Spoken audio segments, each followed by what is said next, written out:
Well, as many of you know, we are in a new series called The Spirituality of Imperfection. And our goal is to figure out what are the marks of life-giving spirituality as distinct from what we might call mere religion. And this morning, I want to think a little bit about how true spirituality points us beyond the ordinary. It points us beyond what we can see, beyond what we can possess and control. Indeed, it points us to something beyond our understanding. And I want to start by reminding us that both in the Greek and the Hebrew, the word spirit can be translated as breath or wind. And this reminds us that spiritual reality is not something that we can put under a microscope and analyze. Rather, it's something that we participate in, something that we intuit, something that we feel. It's beyond our visual grasp, but it's experienced as a presence. And Christians understand this to be the presence of the Holy Spirit. The Spirit of God that gives life to everything.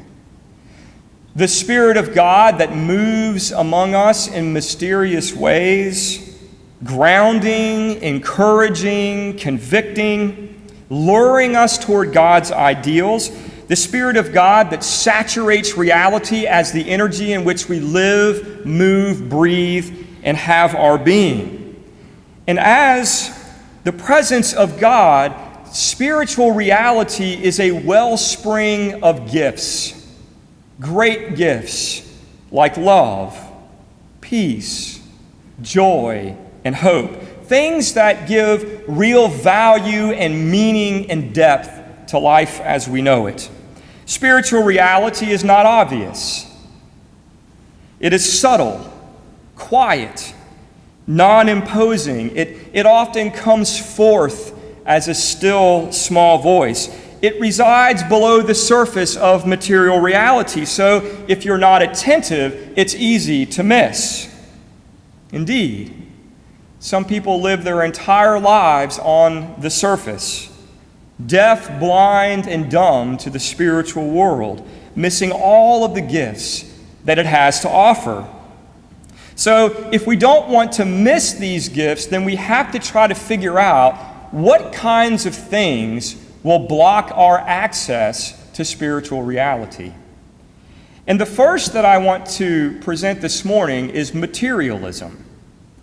Now, typically, when you hear the word materialism, you think about people who really love money, and they think that it's all about earning money and buying a lot of really cool things. You hear about people being materialistic, but that's not the way that I'm wanting to think of it this morning. Rather, I want to consider materialism as a philosophy that reduces all reality to material reality and denies in advance the very possibility of anything more, anything beyond the material world. These folks are not open to the possibility of something deeper. And so you might be talking to someone like this about how God gave you wisdom in a particular situation. And they'll try to explain it away with a material cause by saying something like, well, that's just your brain that's synthesizing all of your past experiences in order to give you the best future outcome. And this is just how it is with survival of the fittest. You've adapted in such a way that you can gain insights if you put your brain to good use. Or if you say something like, God brought this person into my life at just the right time, when I needed them the most. A materialist would say, well, that's just a coincidence. And your brain went to work assigning it a special meaning that's not really there. And so, if you are closed off to spiritual reality by assuming without any evidence against or for that it's not possible for there to be something more than the material world, then how can we expect to notice experiences that are spiritual. A second thing that will block access to the spiritual world is not just saying there's nothing beyond what we can see and touch and taste and smell and feel, but also what many of the early Christian desert fathers called attachment. If we get too attached to things in the material world, we can become numb and blind to spiritual things. And this is not to say that the material world is bad. It's not. In fact, when we read about the story of creation, as God creates the world, he says repeatedly, "And it was good." And it is good. God says that the material world is good. And the same is true of material possessions. It's not bad to own nice things.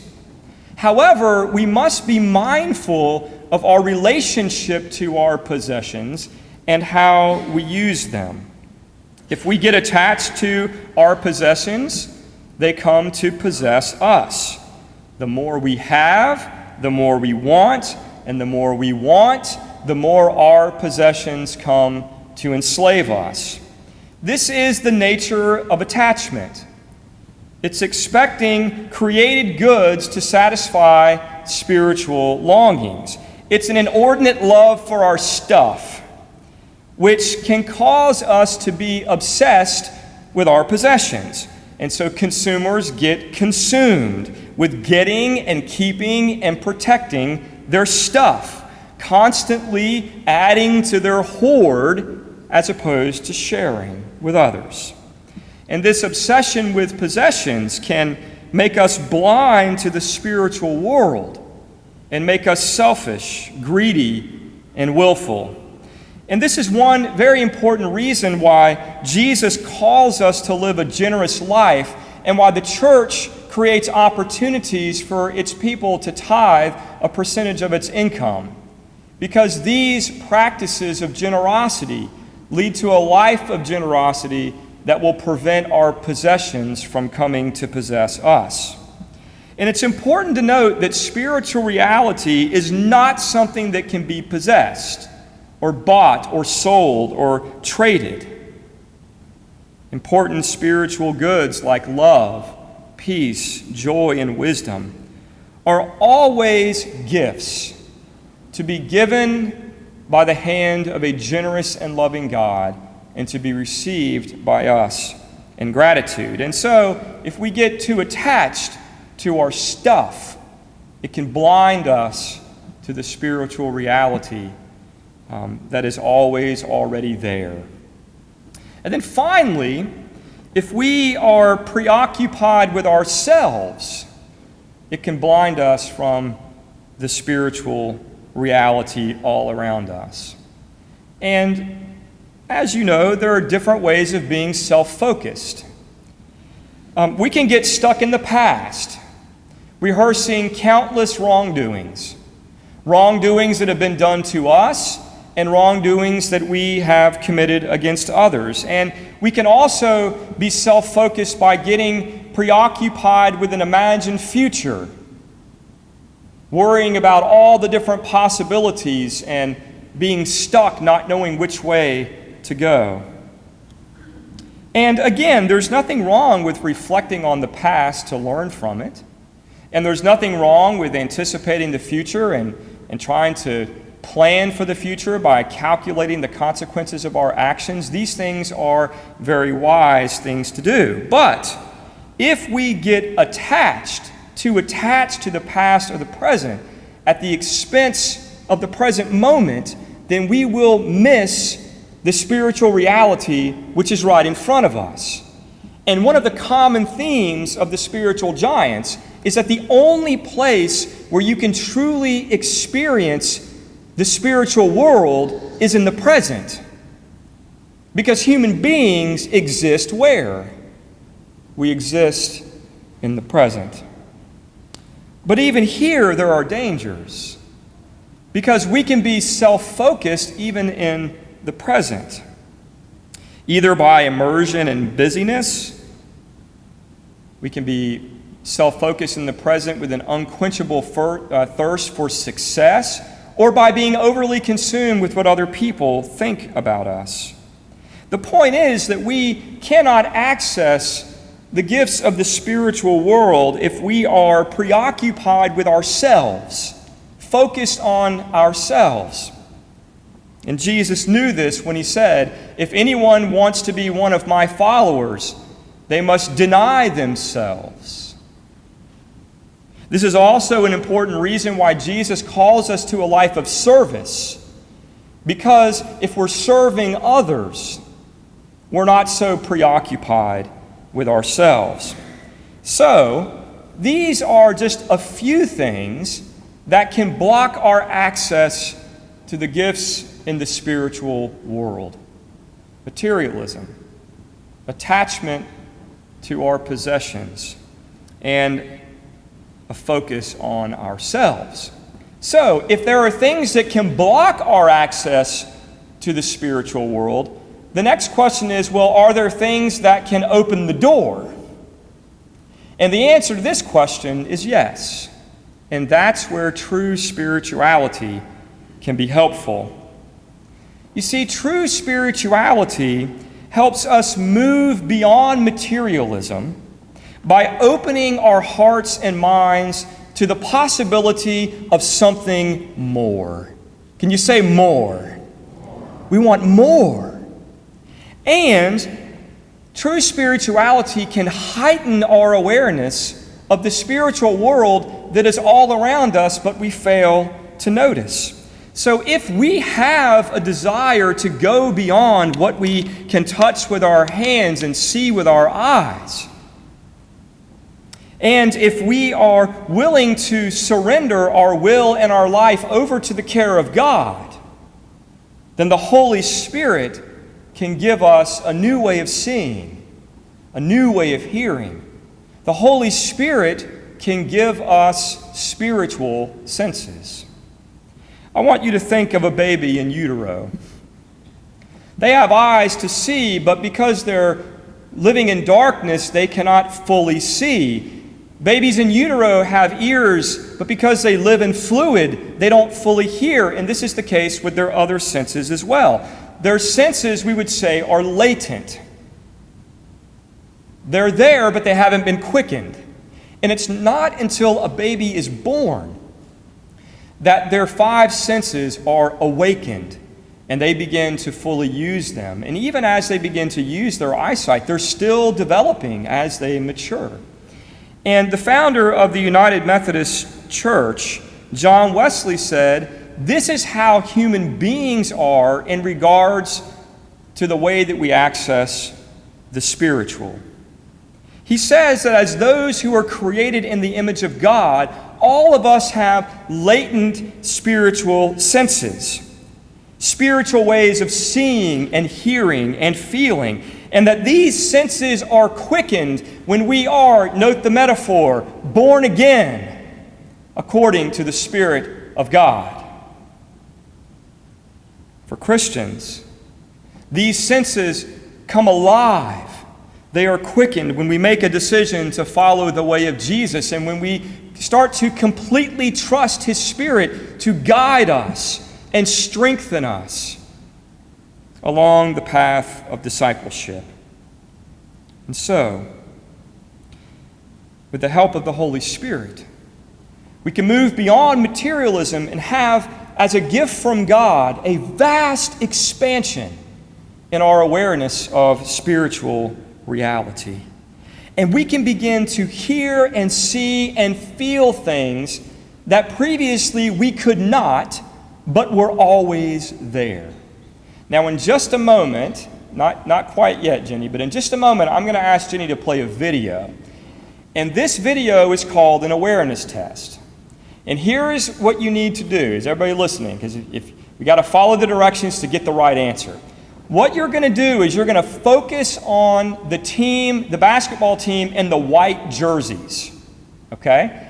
And you're going to try to count the number of times that they pass the ball. Now, there's going to be a lot of movement, so you're going to have to really concentrate on the ones that are wearing white in order to count the number of passes. There's not very many people who get the number right, and so I want to see if you can get the number of passes right this morning. And so, Jenny, if you'll go ahead and play the video. This is an awareness test. How many passes does the team in white make? Go!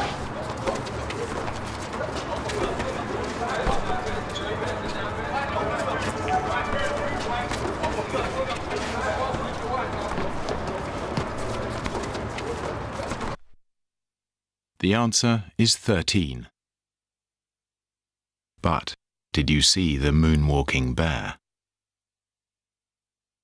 Go!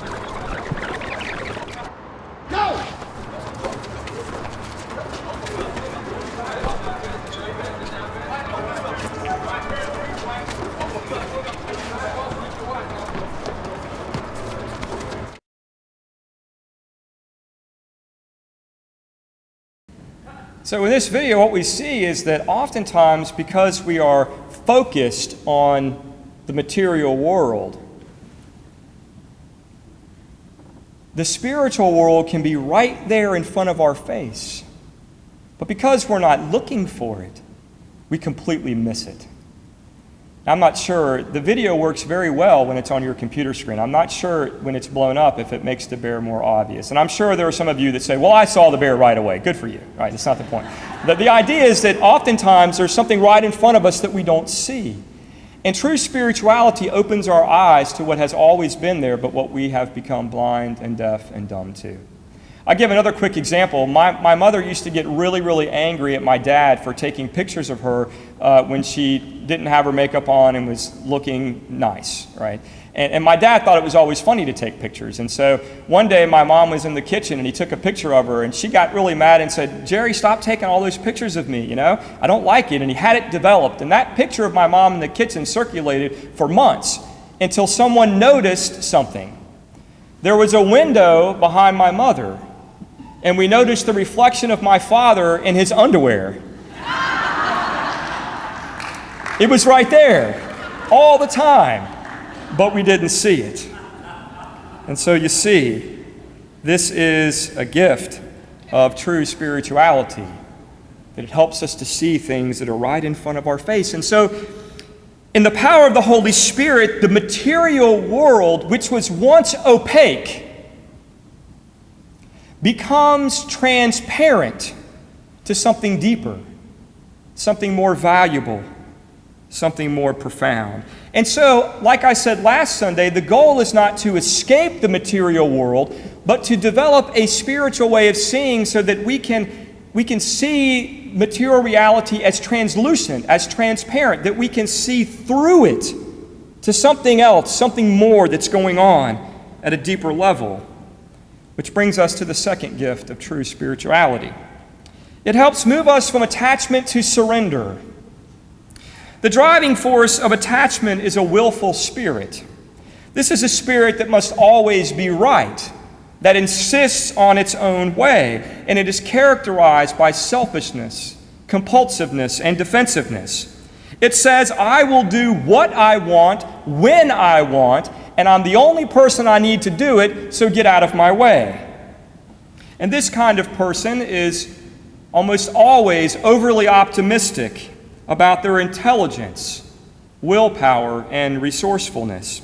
They tend to think that they don't need much help from other people, especially not God, and they also tend to be fairly controlling. This orientation in life can be symbolized by things like grasping, taking, possessing, and hoarding. Again, it's a willful spirit. And as I've already mentioned, this way of being in the world has a way of shutting the door to spiritual reality, from crowding it out. But true spirituality leads to conversion. You don't hear that word much anymore. I always say, when you become a Christian, it's not that Jesus just wants you to start being a better person. Jesus wants to transform you from the inside out. It's a conversion that happens.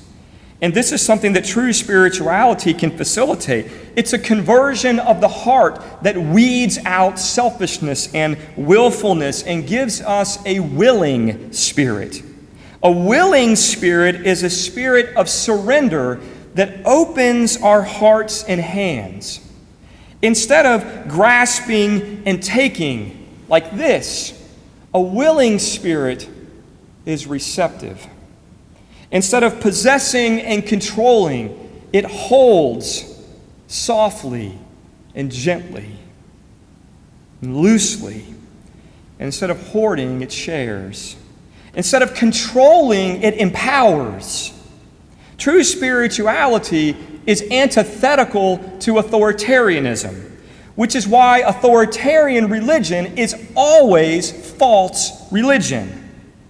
Again, a willing heart is open, and it's precisely this kind of openness that we need in order to access the spiritual world, in order to attend to the presence of God, which is the third gift that I want to talk about this morning. True spirituality helps us to relinquish a preoccupation with ourselves so that we can attend to the presence of God that is always already enveloping us. True spirituality helps us to let go of the past by giving us the gift of forgiveness. And it keeps us from worrying too much about the future by helping us to remember that God is ultimately in control and that we're going to be okay no matter what life throws at us. Why? Because God cares and takes care of you and I. And Jesus knew this when he said, as we read this morning, don't worry about your life, what you will eat and drink and wear on your body. Isn't life bigger than these things? But seek first God's kingdom, and all these things will be added to you. Stop worrying, Jesus says. God's going to take care of you.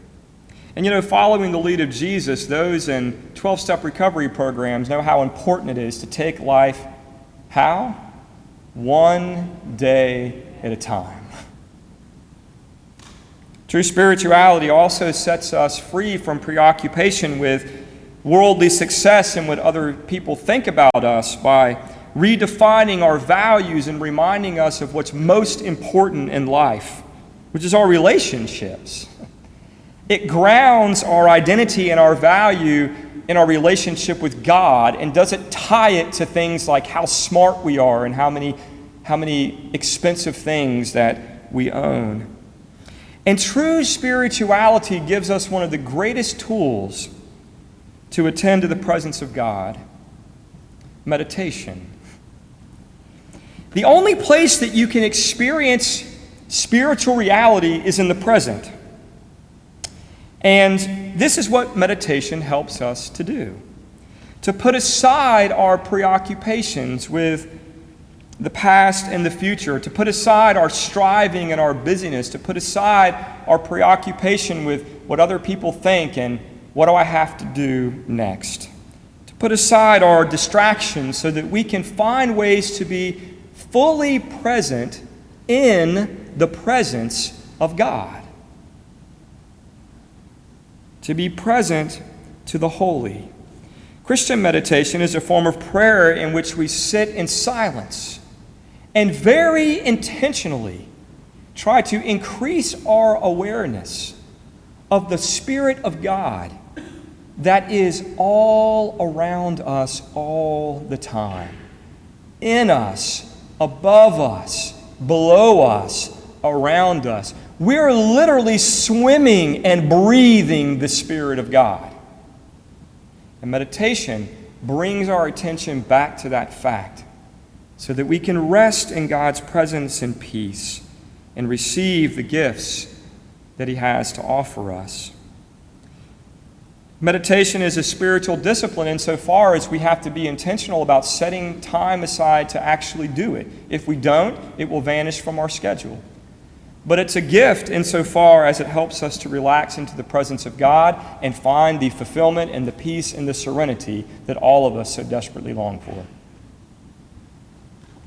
Prayer as meditation is one powerful way that God gives us all the gifts that we've already talked about this morning, helping us to become more aware of the spiritual world, giving us a true spirit of surrender, and teaching us how to more deeply connect with God. And so this morning, in closing, I'm going to ask Mary Rose, as we did last week, to play a chime that will mark off a period of silence for us to meditate. And I want you to feel comfortable praying any way that is most helpful to you, but I would suggest something new this morning if you're a little adventurous and would like to experiment. And that is simply, for the next 2 minutes, and it's for those of you who don't meditate, it's going to feel like, not sound like, different. It's the wrong sense, right? It's going to feel like a long time, but we're only going to do this for 2 minutes. And what I want you to do is I want you to just try to become increasingly aware of the presence of the Holy Spirit that is saturating the reality that we are occupying right this moment.